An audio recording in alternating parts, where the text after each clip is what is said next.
I think it's really exciting because we get to speak to a lot of different employers and people that are going to come and talk about different types of jobs and different types of careers that you're going to be able to go into. They want you to work for them. They're not just there to be there. They are here to help you. Well, for any students that are interested in this, I tell them, talk to their mentors, especially CTE mentors. They're the ones who got me into the HIP program with Northrop Grumman. And for this upcoming career fair, I tell them, go to it. When I first heard about it, I thought, wow, a career fair?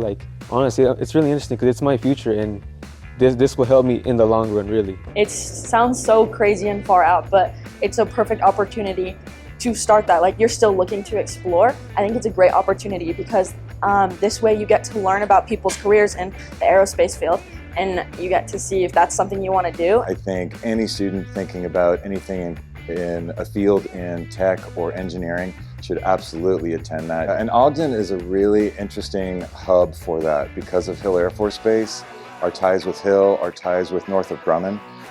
It is a really tech-centered community, lots of opportunities for students. I think it's great because you're able to further, your career early on, right? You get to make these connections that, could take years to make just in a day, because they're here to scout out people essentially, right? But if you're able to make a good impression on them head on, you're gonna get a good jump in life right out of high school.